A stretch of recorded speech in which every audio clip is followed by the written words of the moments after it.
पर अगर शासक ये भूल जाता है कि 5 साल के बाद उसी जनता की अदालत में जाना है और जनता के आशीर्वाद से मैं बना हूं या मेरी पार्टी बनी है, वो भूल के अगर कोई शासक अहंकार करता है तो यही जनता जनार्दन बड़े सिंहासन से मिट्टी में भी मिला देती है। ये हकीकत है। भारतीय जनता पार्टी ने अहंकार किया है, आवाम का अपमान भी किया है। कितनी सीट मिलेगी वो आपके पैसे या घमंड से तय नहीं होता है, वो जनता के आशीर्वाद से तय होता है। लोकतंत्र की सबसे पहली शर्त है कि लोगों की आवाज सुनो। जनता से आवाज उठती है तो उनके साथ संवाद करो, संघर्ष नहीं। ये लोकतंत्र में हर वक्त कोई भी सरकार आई उसने किया है। मैं गुजरात से आता हूं और ये आज जो भाजपा के नंबर 1, 2 बन के पूरे भाजपा को 2 मैन पार्टी बना के रखा है, उन्हीं के राज्य से आता हूं। और आज के प्रधानमंत्री जब गुजरात में मुख्यमंत्री थे तो मैं लीडर ऑफ ऑपोजिशन था, तो बड़े अच्छे से जानता हूं। ये संवाद में विश्वास नहीं रखते हैं, ये अहंकार में घूमते रहते हैं और संवाद नहीं, संघर्ष करो। आप जानते हो यहां वही मॉडल, गुजरात का मोदी मॉडल देश में भी लागू हुआ और हरियाणा में भी लागू हुआ। आपके यहां हरियाणा के सरपंच गए, हुड्डा जी थे मुख्यमंत्री उस वक्त पे, कोई भी आवाज उठती थी वो संवाद करते थे, संघर्ष नहीं। ये जब हरियाणा के सरपंच गए, ई टेंडरिंग का मामला था, तो संवाद नहीं किया, संघर्ष किया और लाठी चलाई।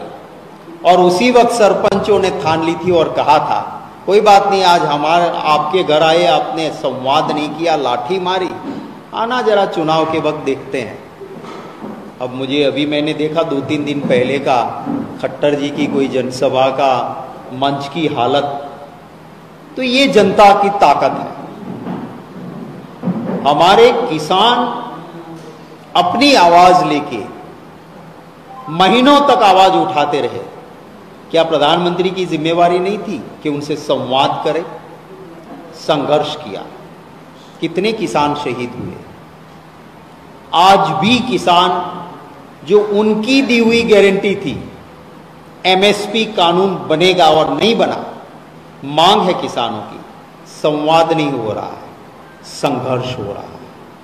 क्योंकि लोकतंत्र में पार्टी बड़ी होती है और हमारी तो Britain parliament of practice and procedure से एडेप्ट की हुई डेमोक्रेसी है, जहां चुने हुए एमपी अपने नेता को तय करते हैं। तो पार्टी कहती है, यहां भाजपा की नहीं, एनडीए की नहीं, मोदी गारंटी।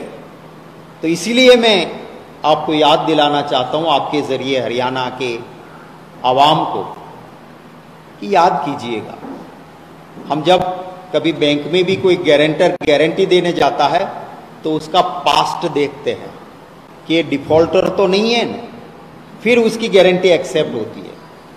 यहां पे 2014 और 19 में मोदी जी ने कहा था, मित्रों काला धन यूं आएगा और सबके अकाउंट में 15-15 लाख आ जाएंगे। हम तो कांग्रेस वाले, हमारे में तो नहीं आया। अगर किसी पत्रकार साथी के अकाउंट में 15 लाख आए हैं तो आप जरूर मुझे कहिएगा, मैं स्वीकार करूंगा गलती और माफी मांगूंगा। काला धन वापिस नहीं आया, देश के बाहर बढ़ गया और इलेक्टोरल बॉन्ड से भाजपा के धन संग्रह में काला धन बढ़ गया। दूसरी गारंटी थी उनकी, भाइयों बहनों किसानों की आय दुगनी कर दूंगा।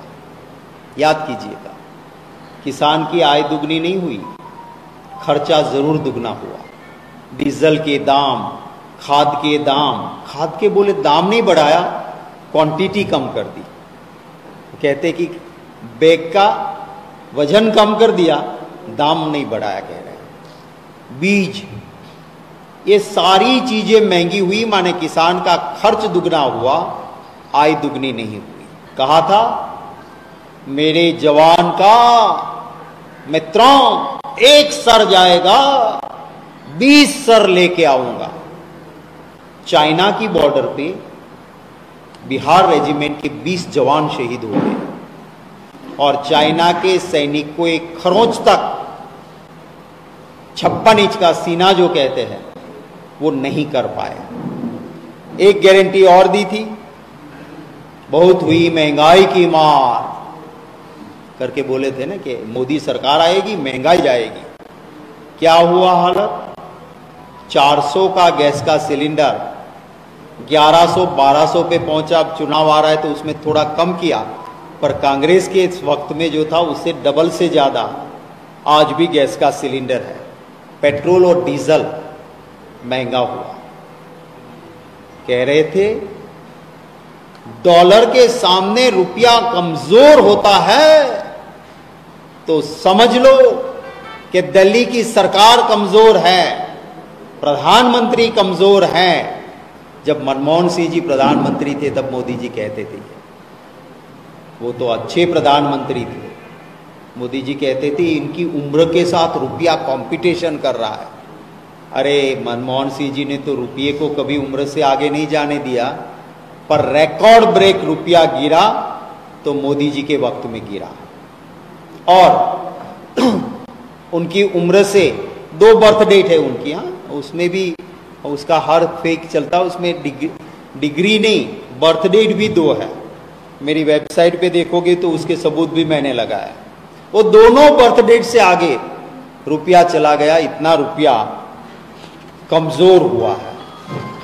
आपको याद होगा मोदी जी की एक गारंटी मैं थोड़ा सुनाना भी चाहूंगा ताकि आपकी याद को भी ताजी हो जाए। ये उन्होंने लोगों मैं वादा करता हूं कि भारतीय जनता पार्टी की सरकार बनने के बाद पहली ही मीटिंग में पहला ही काम किसानों की कर्ज माफी का कर दिया जाएगा। और मैं खुद इस काम को करवा के रहूंगा, ये मेरी जिम्मेवारी मान लीजिए। कर्जा माफ। तो ये अमित शाह ने तो कहा भी था कि चुनाव के वक्त जो कहते हैं हम वो जुमले होते हैं, वो करना थोड़ी ही होता है। तो आज एक और वो सरकार है जो जुमले देती है,